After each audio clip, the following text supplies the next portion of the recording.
नमस्कार, सुस्वागतम, वेलकम, अभिनंदन। मैं हूं आपके साथ आपकी अपनी होस्ट दोस्त डॉक्टर वायरा। शनिवार का दिन किस देवी देवता की पूजा होती है, क्या विधि है? हम सब जानते हैं कि शनिवार वाले दिन हम माता रानी की पूजा करते हैं, शनिवार वाले दिन हम हनुमान जी की पूजा करते हैं। लेकिन शनिवार वाले दिन सब लोग शनिवार की पूजा करते हैं, यानी शनिदेव की पूजा करते हैं। दुनिया के सबसे बड़े न्यायाधीश इन्हें कहा जाता है, और न्यायाधीश मेरी नजरों में शनिदेव पूरी दुनिया के न्यायाधीश हैं। उनसे डरना नहीं चाहिए। कलयुग में अगर आपको कोई कुछ सच में दे सकता है तो वो शनिदेव ही हैं, और शनिदेव की पूजा अगर मन से की जाए तो शनिदेव इतने पावरफुल हैं कि आपके जीवन के अंदर आ रहे सभी कष्ट और तकलीफों को दूर कर देते हैं। हम सब डरते हैं जब शनि की साढ़ेसती आती है, शनि की ढैया आती है, शनि मार्गी हो जाते हैं या शनि वक्री हो जाते हैं। खैर, डरना भी चाहिए, क्योंकि मैं आपको सच बताऊं कि इस टाइम पर दुनिया में बड़ी उथल पुथल होती है, और अगर शनि वक्री हो जाए तो बहुत सारी तकलीफें देता है। और अगर उसकी युक्ति सूर्य के साथ हो जाए या सूर्य देव शनि के घर पे चले जाएं, जैसे कि मकर संक्रांति पर वो साल में एक बार अपने बेटे के घर में आते हैं, तो ये समय जो होता है गेम चेंजर होता है। पूरी दुनिया के अंदर समय बदलने वाला दिन होता है। आज मैं आपको शनिदेव के दिन के बारे में, उनके महत्व के बारे में बताऊंगी। देव अगर चाहे तो आपके जीवन में क्या कुछ नहीं कर सकते, हमारे जीवन में बड़ा बदलाव लेकर आ सकते हैं, चमत्कार लेकर आ सकते हैं। शनिदेव की पूजा, उनका व्रत करना चाहिए या नहीं करना चाहिए, उसका अनुष्ठान कैसे करें? कहते हैं व्यक्ति शनिवार वाले दिन सच्चे मन से अगर शनिदेव की पूजा कर ले, उन्हें प्रसन्न कर ले, तो उसे अपने जीवन में कोई भी जो है अशुभ परिणाम नहीं मिलता, बल्कि शुभ परिणाम मिलने शुरू हो जाते हैं। शनिदेव को प्रसन्न करने के लिए सबसे अच्छा उपाय है शनिवार का व्रत रखें। कहते हैं जो सच्चे मन से शनिवार का व्रत रखता है उसके जीवन में कभी किसी चीज की कोई कमी आ ही नहीं सकती। शनिवार का व्रत अगर आप करना चाहें तो कम से कम आपको 8 व्रत जरूर करने चाहिए, या फिर 1 साल के व्रत करने चाहिए।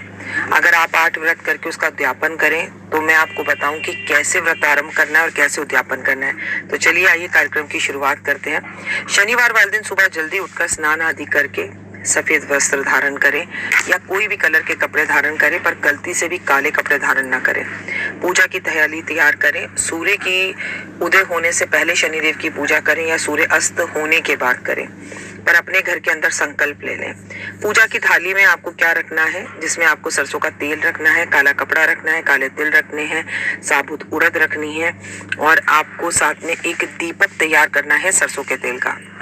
मंदिर जाएं, शनिदेव के सामने आप सबसे पहले उन्हें तेल अर्पण करें, उनके सामने धूप अगरबत्ती दीप जलाएं, शनिदेव की प्रतिमा पर काले तिल अर्पण करें, फिर उन पर तेल चढ़ाएं, काले वस्त्र अर्पण करें। ध्यान रखें जब भी शनिदेव को तेल चढ़ाएं तो मूर्ति के सामने खड़े होकर नहीं, किनारे पर साइड में खड़े होकर चढ़ाएं। वैसे ऐसा सभी देवी देवताओं के सामने करना चाहिए।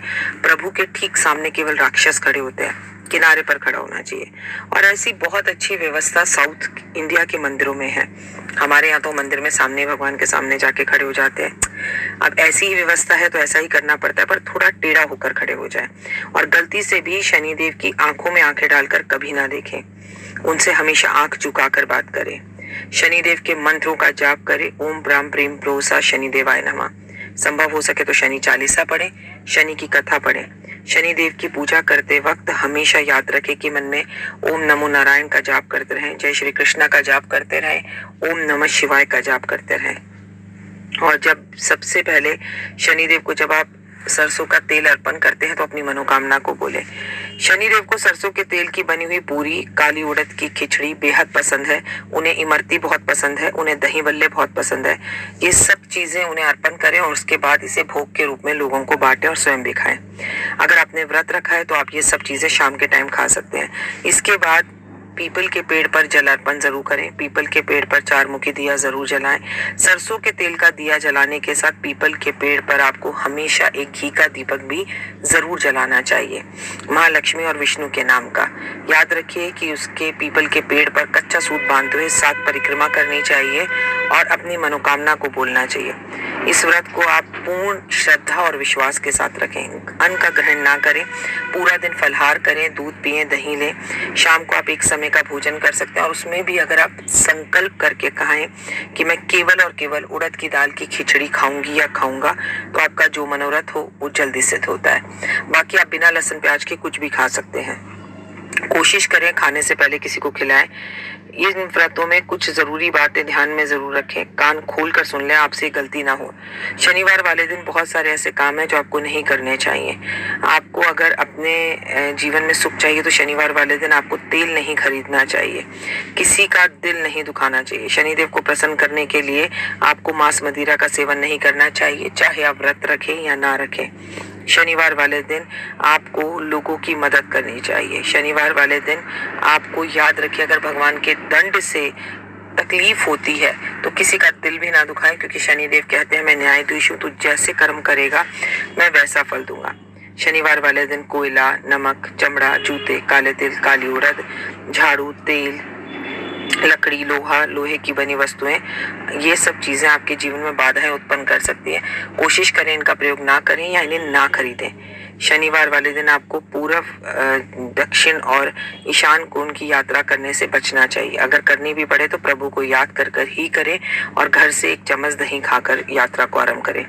माना जाता है कि शनिवार वाले दिन पुरुषों को अपने ससुराल नहीं जाना चाहिए। ऐसा करने से ससुराल वाले लोगों के साथ उनके रिश्ते बिगड़ते हैं और पति पत्नी के बीच में भी चैलेंजेस आने शुरू हो जाते हैं। शनिवार वाले दिन भूलकर भी किसी कमजोर व्यक्ति, मजदूर व्यक्ति का हक नहीं लेना चाहिए, उसका अपमान नहीं करना चाहिए, किसी का दिल नहीं दुखाना चाहिए। शनिवार वाले दिन आप अगर चाहते हैं शनिदेव की पाप दृष्टि, क्रूर दृष्टि आप पर ना बने, तो किसी तरह के पाप के भागीदार ना बने। व्रत रख रहे हैं तो शुक्रवार रात ही ब्रह्मचर्य का पालन करें और शनिवार रात को भी ब्रह्मचर्य का पालन करें। शनिवार वाले दिन हमें बाल नहीं कटाने चाहिए, नाखून नहीं कटाने चाहिए। ऐसा करने से शनिदेव नाराज होते हैं। माना जाता है कि शनिवार वाले दिन दूध दही का सेवन करने से बचना चाहिए, लेकिन दही का दान करना चाहिए। लेकिन अगर आप कहीं किसी जरूरी काम से बाहर जा रहे हैं तो हाँ, आप गुड़ और दही खाकर जा सकते हैं, जिससे आपके कार्य में सिद्धि हो। कहते हैं इस दिन बैंगन और आम का अचार, लाल मिर्च खाने से भी बचना चाहिए। ऐसा भी कहा जाता है कि शनिदेव की अगर आपके ऊपर दया हो जाए, अच्छी दृष्टि हो जाए, तो वो आपको बहुत प्रेम देते हैं। और उनकी सबसे बड़ी कमजोरी है कि जो भी इंसान अपनी माँ का ध्यान रखता है, कमजोरी कह लीजिए या ताकत कह लीजिए, वो उसको बहुत प्यार देते हैं, उसके जीवन के सारे कष्टों और तकलीफों को दूर कर देते हैं। यानी उसके जीवन में फिर किसी तरह की कोई समस्या नहीं रहती। शनिदेव को आप खुश करने के लिए व्रत करें या ना करें, शनिदेव ये कहते हैं कि तू जो कर्म करेगा मैं उस हिसाब से तुझे फल दूंगा। अगर आप रोज सुबह उठकर कबूतरों को बाजरा, गाय को रोटी, कुत्ते को दूध और चींटियों को खाना देते हैं, माता पिता के पैर छूते हैं, सूर्य को जल देते हैं, किसी का बुरा सोचते नहीं, करते नहीं, कहीं निंदा हो रही हो वहां पर चुप रहते हैं, अपने कमेंट नहीं देते, किसी का घर नहीं तोड़वाते, किसी की नौकरी नहीं खाते, किसी का मजाक नहीं उड़ाते, किसी को अपमानित नहीं करते, किसी को छोटा नहीं समझते, ज्यादा गुस्सा नहीं करते, आलस नहीं करते, अपने कर्म ईमानदारी से निभाते हैं, लोगों को पैसे वापस करते हैं उधार लेकर, तो यकीन मानिए शनिदेव आपको कुछ नहीं कहते। उल्टा इस समय पे आप अपने जीवन के अंदर सबसे खूबसूरत समय को देखते हैं। लेकिन इंसान है, इंसान से कभी ना कभी गलतियां हो ही जाती हैं। अगर गलती हो भी गई है तो उसके लिए माफी मांगे और सही समय पर अपने द्वारा की गई गलतियों को के प्रति प्रभु से क्षमा याचना करें। देखिए, गलती होना कोई बड़ी बात नहीं है, लेकिन गलती करके वो कहते हैं ना, एक तो चोरी ऊपर से सीना चोरी। अपना और अपनों का विशेष ध्यान रखिए। May God bless you. Shanidev की ऐसी अति कृपा आप पर सदैव बनी रहे। और याद रखिए, गुरु जो है वो अत्याचारी हो रहा है और 3 बार राशि परिवर्तन 2025 में करेगा। शनि देव जो है मीन राशि में प्रवेश करेंगे, इसलिए ये वीडियो बनाना बहुत ज्यादा जरूरी था। मीन राशि में जब भी शनि देव प्रवेश करते हैं, वो काल पुरुष की 12वीं राशि है, तो वहां पर ना गुरु से उनकी दोस्ती है, ना गुरु से उनकी दुश्मनी है। ठीक है, गुरु कहता है कि ज्ञान लो, शनि कहता है ज्ञान अपने पास रखो, कर्म का हिसाब करो। तो इन दोनों की आपस में बहुत ज्यादा सम्मिलन बनती नहीं है और कहीं ना कहीं कष्ट और तकलीफें आनी इंसान के जीवन में शुरू हो जाती हैं। तो कोशिश कीजिए कि आप इन सब चीजों का पालन जरूर करना शुरू करें 2025 में, भले ही आप व्रत करें ना करें। आज आपको कोई नहीं देख रहा, ये आपको लगता है, पर शनिदेव हर जगह से आपके ऊपर दृष्टि रखे हुए हैं। जय माता दी। आपका दिन शुभ और मंगल में हो। परमपिता परमात्मा की असीम कृपा आप पे सदैव बनी रहे। ओए होए, जय माता।